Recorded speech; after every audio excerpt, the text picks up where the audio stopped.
So now, ladies and gentlemen, let's move on to another panel discussion in which our esteemed speakers talk on expanding the horizons beyond traditional data sets.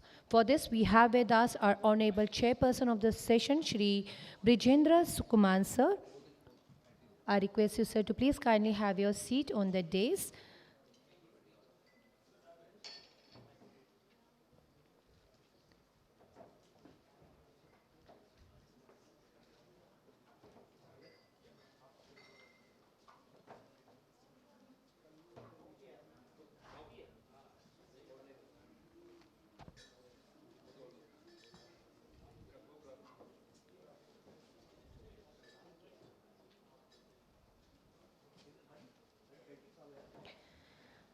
I request Shri Brijendra Kumar sir, partner at KPMG, for over 19 years of experience in government consulting, known as for his expertise in government services transformation.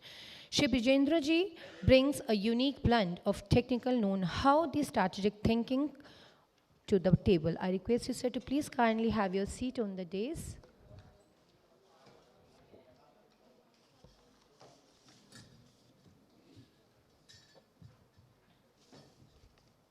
Thank you so much, sir, and very warm welcome to you, sir. Please give a round of applause, ladies and gentlemen. We have the panelist of the session, Shri Manpreet Singh. I request you, sir, to please kindly join with the chairperson. He is the head of National Urban Digital Mission with a remarkable track record in the public policy and large-scale e-governance implementation. A very warm welcome to you, sir. Sir is the panelist of this session. Next, we have with us Shri Rishi Seth, the head of strategic initiatives for APAC and Middle East at Fractal, with over 15 years of rich experience in client partnership, solution architect, and account management. Shri Rishi is a driving force in leveraging artificial intelligence and analytics to empower Fortunate about 500 companies. A very warm welcome to you, sir. Next, we have with us, we are very delightful to call upon Dr. Pradeep, sir. Request you, sir, to please kindly join. Sir is a leading figure in the integration of geospatial and drone technology with organizational framework with over 2 decades of dedicated services in GIS and remote sensors technology. Currently, sir is serving as a general manager at Asteria Aerospace Limited. A very warm welcome to you, sir. We have with us our another panelist of this session is Dr. Bappaditya Mukhopadhyay, sir. He is a prominent figure in economics and finance, holding a professorship and chairperson role in Great Lake Institute of Management. With a deep foundation in applied economics theory, game theory, analytics, and financial risk management, his academic journey includes significant position at the prestigious institutions worldwide. A very warm welcome to you, sir.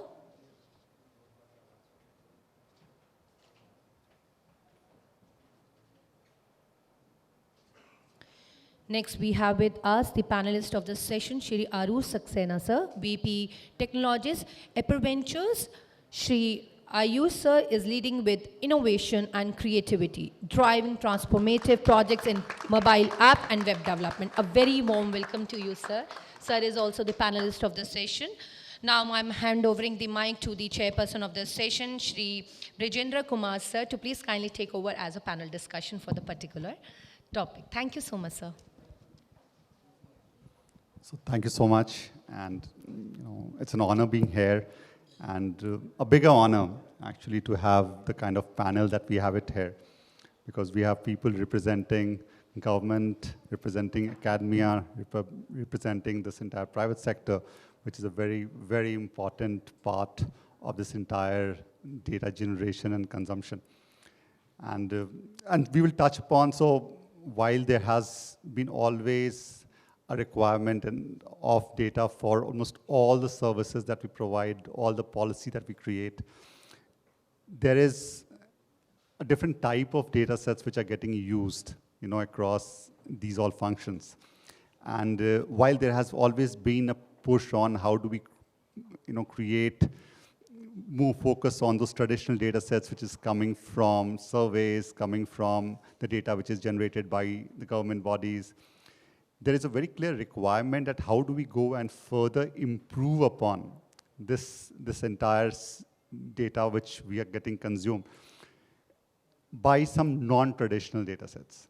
So today we are going to focus on that part, that how do we go and utilize non-traditional data sets, which include the data we get from social media, the data which we get from IoT sensors, from our health devices, from our satellite imagery. So there's a host of such data which is coming from various sensors and various data capturing devices, which then in conjugation with those traditional data can provide much better, much deeper information, which then can be used for analysis purposes. And with that, I will bring in Manpreet. So Manpreet Singh, overall, is a part of National Urban Digital Mission. We have seen the great success this mission has achieved over the last, multiple years, where India was probably the first country which has taken up this entire initiative of creating 100 smart cities, and we have now crossed that number. And what makes us very interested in this program from a data perspective is the kind of data these cities are generating. Coming from ICCCs, coming from the various other data sources that they're capturing. So Manpreet, question to you would, right now, what is the kind of data that we are generating, the quantum of data that we are generating, and what are the ways, the tools that we have created to start making use of that data? Thanks, Brijendra, for the introduction, and thanks, NIC, for this wonderful session. I'm privileged to be part of this panel. I lead National Urban Digital Mission here, and I'll represent Smart Cities Mission also, because both the missions are going on together from Ministry of Housing and Urban Affairs perspective. When we look at the urban data, typically we talk about water, waste, energy, or climate. We talk about mobility, we talk about security, we talk about healthcare, we talk about economics or business data, and lastly, we talk about citizen-specific data. So these are typical categories with which we represent urban data. And in the last 7 years, Smart Cities Mission, and in the last 2 years, National Urban Digital Mission, and in the next 4 years, the extended version of National Urban Digital Mission, they have kind of worked on digitalization of multiple city components. And some of those initiatives include sensor-based data production on water, on sewer, and all those aspects. So first initiative is on ICCCs, Integrated Command and Control Centers, which have been set up in 100 smart cities. They're getting data from IoT sensors, be it on traffic, be it on water, be it on sewer, security, mobility. So all these data sets, they are being represented in ICCCs, and then the action happens within ICCCs, wherein the multiple stakeholders who need to take actions, be it police, be it from government perspective, they all work in ICCCs and resolve those issues, problems being faced by citizens. So ICCC is one of those initiatives. Second initiative around data is Amplify, is an initiative wherein we have collected data sets from 250 cities, and it's an open access to all the stakeholders, where they can look at around 240 data sets of around 250 cities. They can do research on all those aspects. It's just an access base. You just have to log in into it and get that data. Access is just a cursory kind of an access. You can use that data for resolving city issues. That's Amplify, and we're going to take it up to more cities going forward.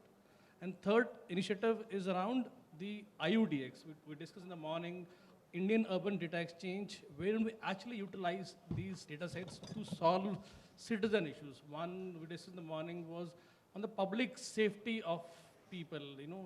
One data set would be around, if I have to travel from place A to place B, I need to know the safer road, I need to know the road length, I need to know if CCTVs are installed on that road, I need to know if the public transport is there on that road, street light is there on that road.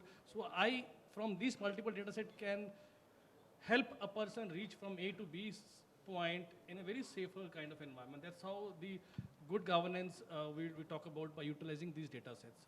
And the last data set is on the Umeed part, which we call it as citizen data.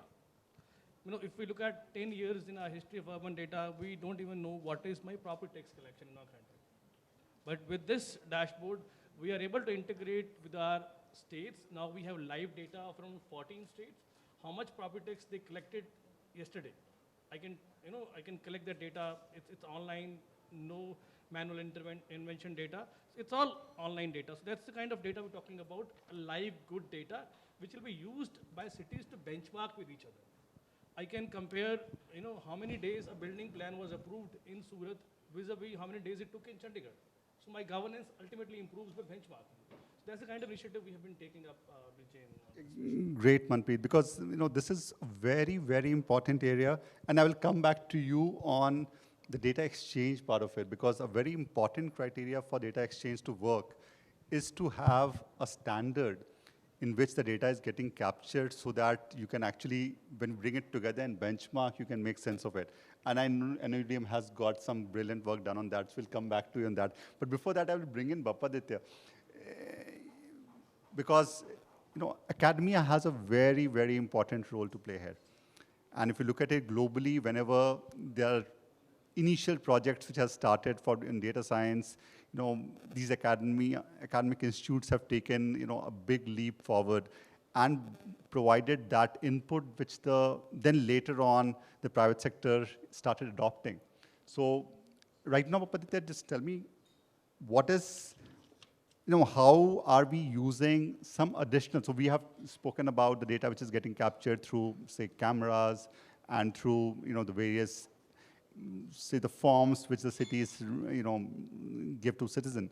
But right now, I understand you have worked on the satellite imagery part of it, and you've worked extensively around Sundarbans. So what's your experience around it? How are you leveraging, that kind of a data set in bringing either sustainable development or creating a prosperity index that we spoke about? So if you can just touch upon those areas, that would be great. Yeah. Yeah. So thank you, Brij.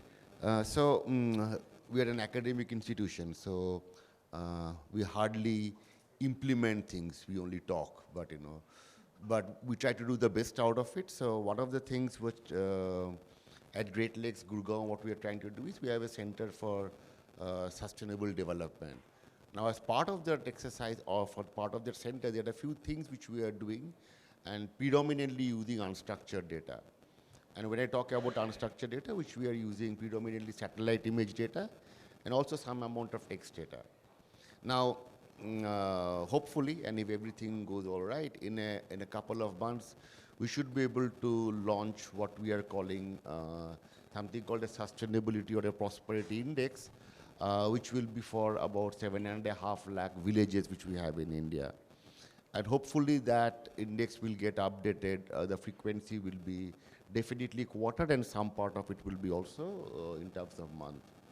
Now, we use satellite image to construct the index where we are trying to map the kind of agricultural land cover area, what percentage of land is not fertile, the moisture index, the water level index, the built-up areas, along with the night light data.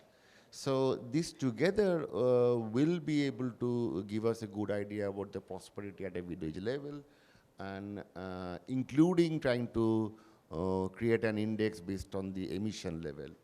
Now, that's one part which we are trying to do, and obviously it does require some level of ground level validation, for which we are partnering with some organizations, or even trying to do some field studies, but this doesn't have an implementation. On the other hand, so the area where I'm slightly closer to my heart, or when I work on, is this place called the Sundarbans Delta, which is the world's largest mangrove reserve, which is generating a lot of interest because of the blue carbon it generates, and it is predominantly because of the mangroves. Now, again, as we learn over time that that the destruction or the creation of mangroves There is some part which is man-made, which is done locally. A large part of it is because of global warming, which is not done by any action at the ground level. And some part is done because that's how nature is, because that's how the river behaves. So we do have every year large tract of land being lost, including the mangroves being lost. Every year we also have new mangrove sites being generated. Now, depending upon whether a village loses a mangrove or generates a mangrove, the local economy does undergo some shocks or even respond to that. Now, on that, what we are trying to do is we are trying to find out, although it's a hugely populated area, about 4.5 million, based on the last census, then the high population density, we are trying to map whether the changing landscape because of the mangroves are changing, how does it affect the locals, and whether some mangrove destruction has a negative impact on the livelihood, and more people are taking to the forest, which is not the safest forest, okay, because of high amount of human-wildlife conflict. And therefore, are there some ways to kind of help them or give alternate economic livelihood so that they're off of the forest? So there is some amount of implementation which is there, and what we are realizing that the satellite image helps us in a lot because of primarily two things. So traditionally, policy making would always suffer from what we economists call the moral hazard, that most information, if you ask at the ground level, there could be a reason why people would give a different answer because of they anticipate. But that's one thing which unstructured data, not only satellite image, almost all unstructured data would do, is that there is nothing to kind of you can't change the responses. And the second is any survey, even if the survey is perfect, the time taken to execute a survey, even at a small district level, proper survey would be about 6 months from the day you start. And with unstructured data, there is no time taken, so you can do an immediate response. So that's one of the things which we try and do. And lastly, as an academic institution, one of the main things which we try to do, as apart from research, is also try to produce talents. And there has been a lot of demand, including from KPMG, about people who have been trained in data science and who are part of the Gulf Tech. So we are actually thinking that how do we take the next step, that try to create courses, modules, which would be probably exactly called data for good governance, right? So, and my reason for coming here is not as an expert, but to see what will go in that course. So I'm more here as a student now, okay. So happy to answer. Great, and that's what we love about professors, that they never cease to become a student.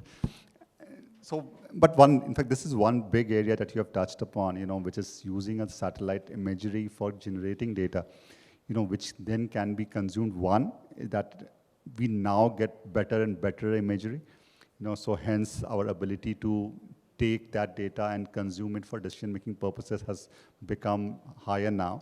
And also the usage across, particularly I've seen in agriculture, where based on the spectrography, we can actually tell which piece of land, what is the kind of crop which is growing, and then can we go and tell what is the kind of production that's going to come from there, without taking the inputs directly from the farmer. So those are a lot of inputs that we can go and get from satellite imagery, which is very helpful. But let's come down from sky to a little lower, because we have with us Pradeep here. And Pradeep represents the entire work which has happened in the drone space. So we've seen a lot of work which is now happening. This drone industry has kind of exploded in the last few years, and the kind of use cases that we have seen coming out of that industry is great. And it has become all the more important because, coming from satellites, given that now the drones fly much closer to the Earth, so the kind of data it can capture in centimeters level of accuracy, now that creates all the more use cases, and where do we bring in? So just want to bring you in here, tell us your experience around what is something that you are using this drone imagery for, what's the kind of sensors that you're utilizing, which then can be, leveraged to create those insights?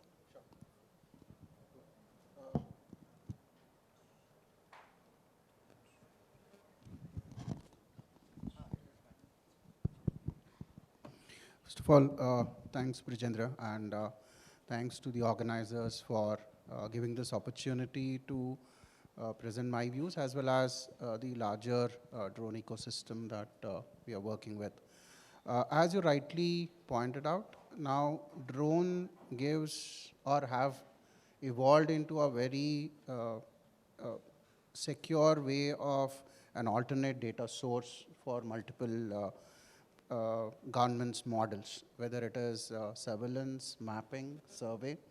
One, because it's covered or it captures the data in a much finer scale and centimeter level, the kind of data that is extractable from that increases exponentially.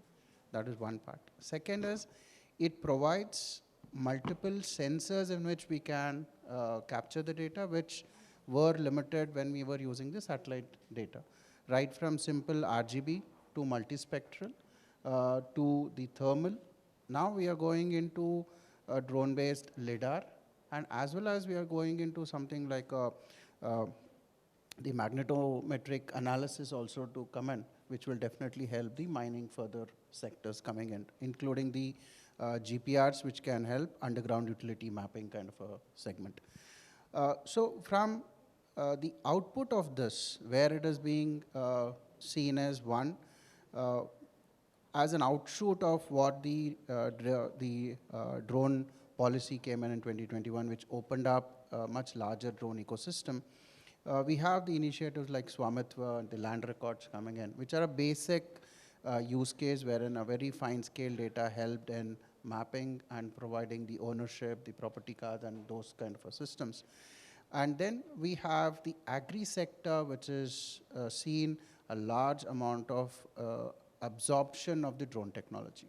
One, the agri insurance part, because drone can provide a very quick turnaround time in terms of any event that happens, wherein we need to capture the information. So the insurance part, the drone plays a very important role. Then to capture the crop health part of it, the multispectral, the IR sensors help in doing that kind of work. And then the productivity part of it, because we can start monitoring from sowing to harvest, what is the kind of a growth that comes into it. So this, the drone has providing a lot of data, and then it is being utilized now for much larger extent. Coming on to the infrastructure part of it, in the oil and gas sector, because these are linear assets, monitoring them, foot monitoring the earlier patrolling part of it, now can be easily done. We are doing that part of it, and the oil and gas entities are finding it much useful because a faster completion and a repeated monitoring of those linear assets coming into it. So similarly, any of the other infrastructure, whether it is railways, the road, the drones provide a much faster and a quicker and event-based data. See, if there is a incident that happened in a highway today, if the drone is available, I can fly it, capture what is happening, incident, and then report it back very quickly. And drones are becoming intelligence. We can now have analytic on the edge, wherein as we fly, we can start capturing the data. But having said that, the other part of it is that the amount of data that is collated by drones, it is much higher because of the resolution, because of the frequency which it comes in. So the data governance, most of the data now, I think it should also follow the same, the geographical boundaries where it is stored, the cloud part of it coming into it. But the data sharing part of it, still, since the industry is little nascent compared to the other geospatial ecosystem part of it, I think the standards and the data exchange mechanisms still under work. But I think if that works, it can become a much larger and a finer component of the spatial data infrastructure ecosystem that we are working on. Thanks, Pradeep. In fact, one of the points which is very relevant out here also is that traditionally for our GIS purposes, and where we are planning all our infrastructure projects, now the base layer has always traditionally been the satellite image. Now with more and more drone imagery being made available, now I understand there's still be a challenge because that's a heavy data. Processing it will require GPUs, but if we have got those capacities, it will make a lot more sense to start drone images as a base layer, on which you can still create layers, on the other infrastructure, which is great. Given we have lesser time, and I want to come back to you, so let me quickly, move now from usage of data for developing, assets, for monitoring assets, on how we can actually look at, creating some kind of a safety mechanism. So right now, a lot of such data can provide us inputs which can help us decide where exactly are the vulnerable areas, what is something that we can do about it based on the data. And that's an area where Rishi from Fractal works a lot. And I would want to bring him in so that he can touch upon how he's using some of these data points for saving human lives, and there are other use cases you can speak about. Sure. Thank you, NIC, for planning this panel. I'm already getting a lot of insights from the discussion, and thank you, Brij, for the question. See, as Fractal and me personally, we are very excited in the phase that we are living in. And let me just engage with audience a bit, and I'll ask a very simple question. Do you know about 120 years ago, when the Wright brothers were trying to fly the first flight, right, which was a success, what was the duration of it, or what was the height of it, or what was the length of it? Anybody in the audience?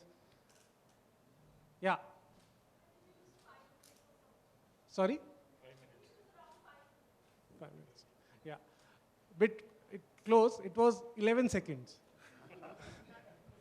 So the first flight, which was 11 seconds, and it was just for a distance of about 22 feet. Why I'm saying this is, but that is what we call invention, right? Things change. In 120 years, we see what all the aviation industry is all about. That's exactly a kind of a phase we are in data analytics AI, right? A lot of new things are happening. We are learning every day how data can be used, how data can be generated, how synthetic data can be generated. And once that's happening, there is a core philosophy. And we are talking about good governance here. But at the end, good governance is an outcome of good decision making, right?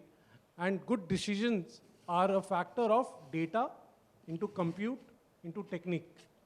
So data is a core foundation of making good decisions, which will lead to good governance. We all discussed compute is definitely an issue, specifically in unstructured data when we are capturing a lot of videos, a lot of audios, speech. So much data is getting captured every day, and compute is becoming an issue over there. But we have organizations like NVIDIA who are also trying to solve it on a day-to-day basis, right? The cost of GPUs or the supercomputers is coming down. Just last week, there was the overall NVIDIA forum of 4 days, and we saw the stock price of NVIDIA going up, which is because they are able to make it cheaper and cheaper, the compute part. And we know that with next 5 to 10 years, when quantum computing will come into picture, the compute will go down. And why I'm stressing on compute is because when compute will become cheaper, your data will become more and more valuable, because it will become more and more accessible for every individual, right? And now coming to the specific point around safety. So obviously saving human lives for us is a big use case as an organization, and I would say as an industry. What we are able to capture live data about different rail routes and road routes. So we have historic data that what are the most accident-prone junctions, what are the most accident-prone curves on the roads.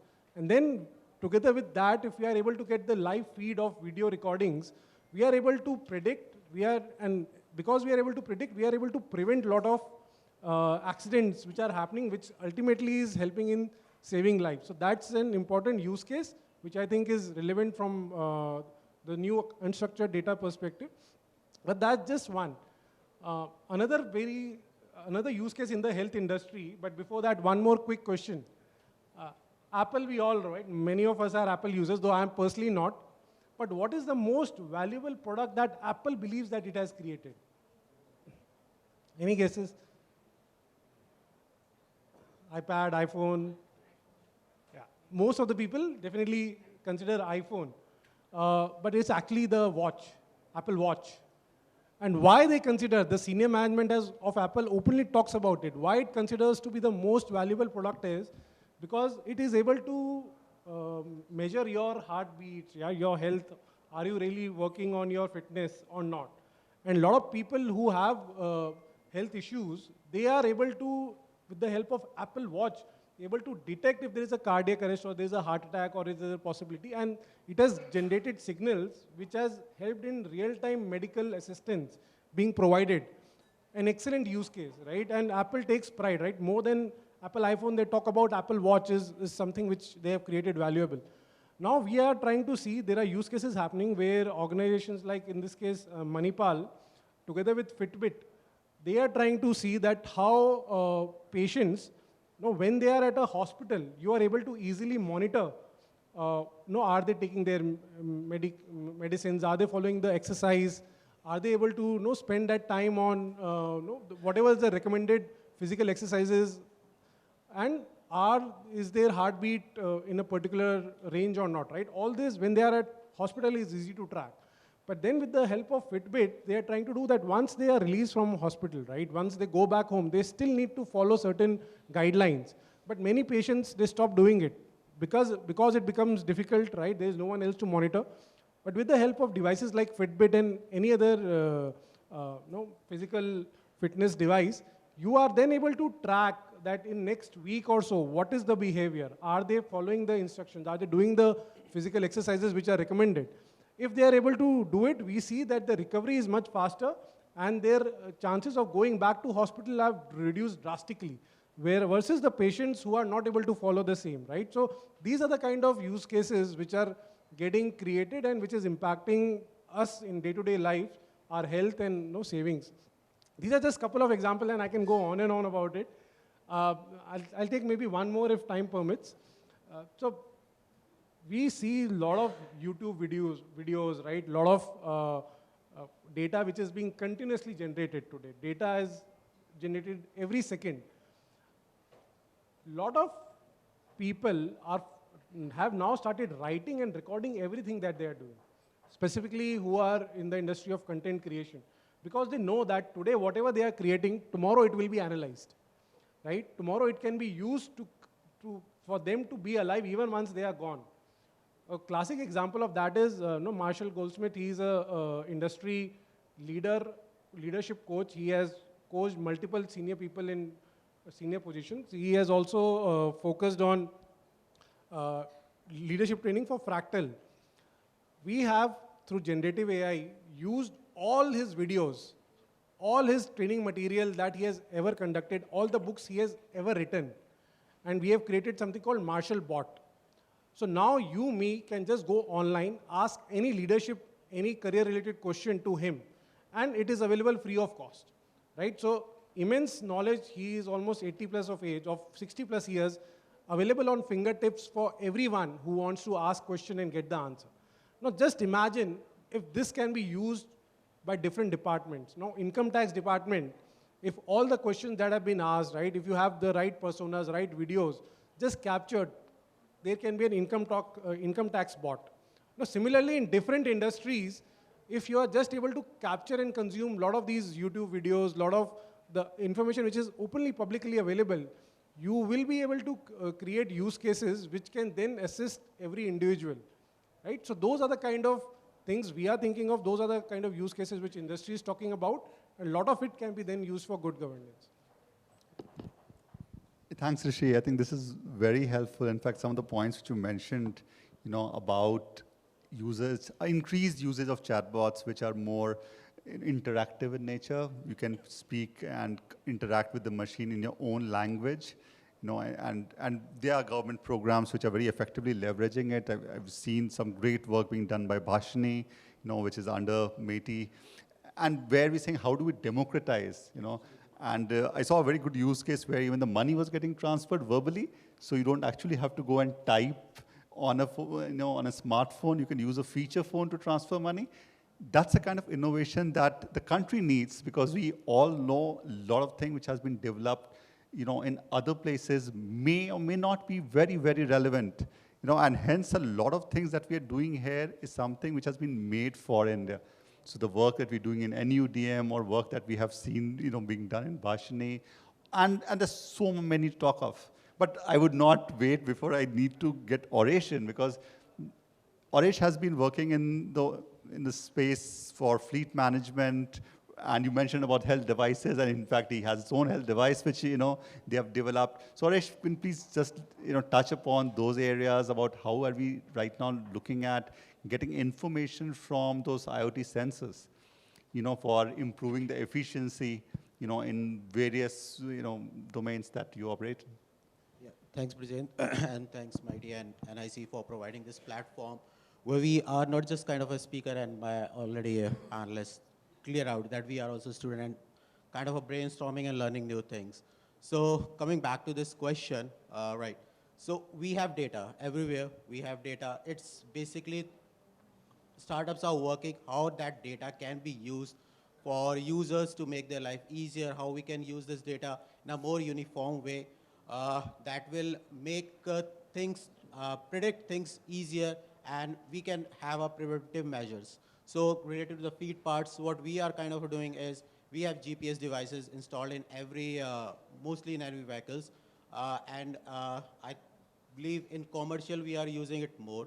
So how can we use that data? We have different service providers that give us a kind of a onto specific location, second by second, how that driving user is driving that, what is the speed, what is the current speed limit at that things. So we can utilize this data, analyze, and basically come up with the things, because we have seen, we have speeds cameras everywhere.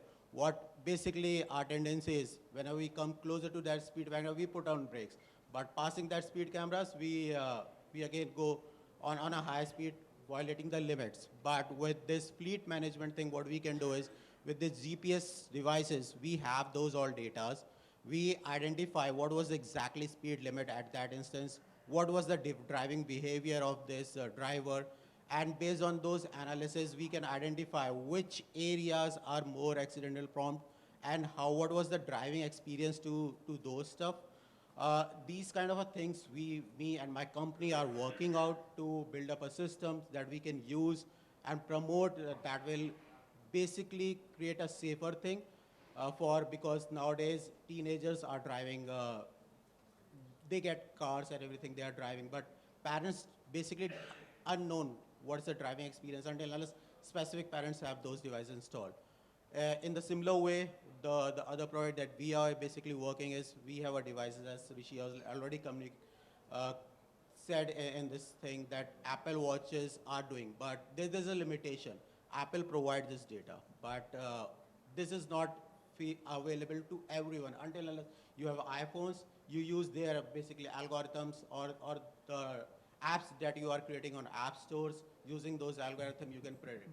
But we need a way where this data can be, because unstructured data, yeah, that is, computation is a cost that companies are working to put it down.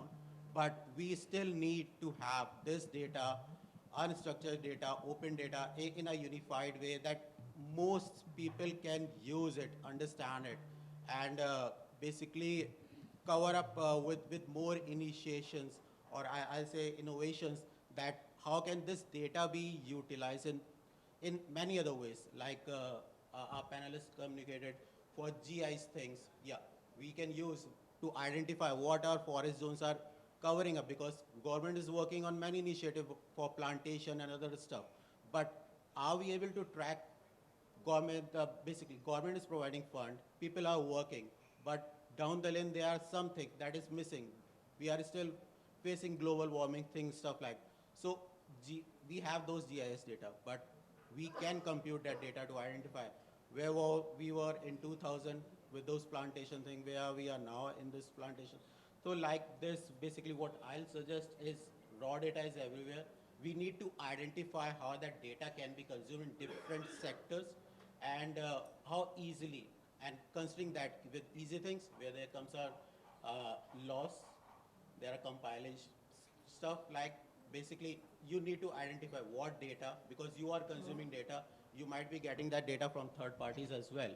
But you are consuming that data, so it's also your responsibility how that data is being utilized from your side, because finally you are the one who is going to face off if that data has been misused.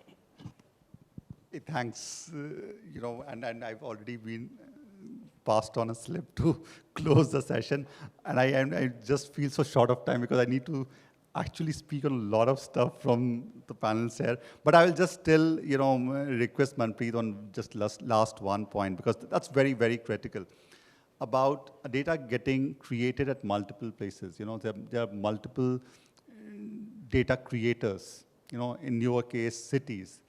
Now, how do we go and ensure that these data sets speak to each other, or more importantly, they can be readily consumed by an analysis system, which then be able to create, dashboards or create any kind of insights out of those data points. So if you can just touch upon what NUTM has done in terms of creating those standards in which the data needs to get captured and later on disseminated.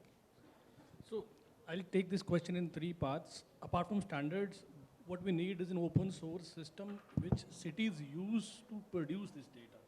So under NUTM, we have built Upyog as a platform. It's an open source microservices-based architecture, which at least 10 states have started to use right now. So they're producing good quality data in cities, number one.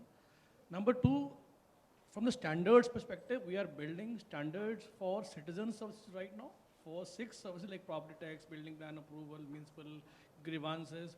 We have built standards to make sure that every city uses the same nomenclature for its service. Property tax is used with multiple nomenclature by different cities. We have standardized all those nomenclature. We standardize the processes across these citizen services. Now we can compare and benchmark two cities from a standards perspective. Third, from a capacity perspective, under NUTM 2.0, we are giving 2 persons, IT executives to every city. Around 10,000 people will be deploying in our cities for next 4 years. Make sure good systems are used by those people and good data is produced, and then the whole good governance starts coming into picture in our cities. So these are the 3 aspects I'll quickly. Thanks, Manpreet. And I will conclude the sessions now. So thank you, each one of you. And we should connect, even after this, because there's so much to learn from each other. But here, and we could not touch upon, we really wanted to touch upon even the governance space of this data, because right now this data is getting captured, which could have personal information, could have information which is sensitive, and how do we go and ensure that there is a proper governance mechanism around how to handle a specific type of data, what data could be shared, more importantly, what could not be shared. And I'm sure NIC is working on it, and very soon will be coming up with certain standards around this. Some of them are already in place. The PDP Act also is helping us on that regard. So I think this is very, very exciting space. And as you rightly mentioned, we feel lucky to be operating in this, stage right now where we can actually make use of such data which is getting created and getting consumed. So I'd like to thank each one of you. Thank you for taking out time to be here, and thank you NIC and METI for giving us this opportunity to come and present our views. So thank you so much. Thank you so much, sir, for giving overview about future technology amendments. Before concluding this, I request all the dignitaries to please come in front for the group photograph. So then after, we have to felicitate the honorable dignitaries as well.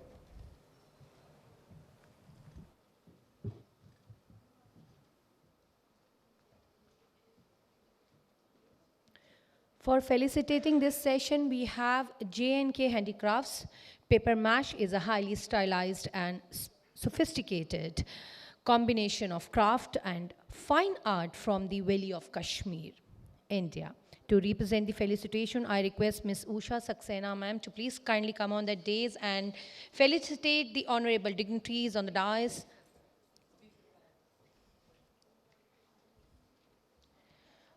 The chairperson of this session, Shri Brijendra Kumar, sir.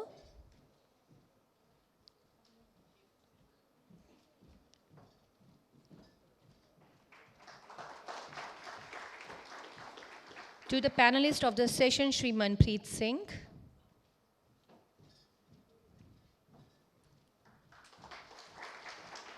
Shri Rishi Seth.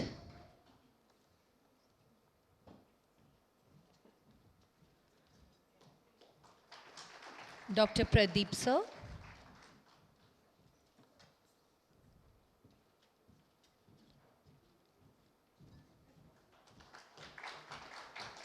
Dr. Mukhopadhyay, sir.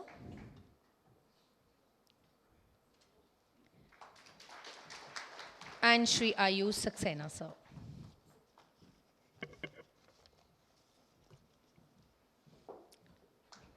Thank you so much.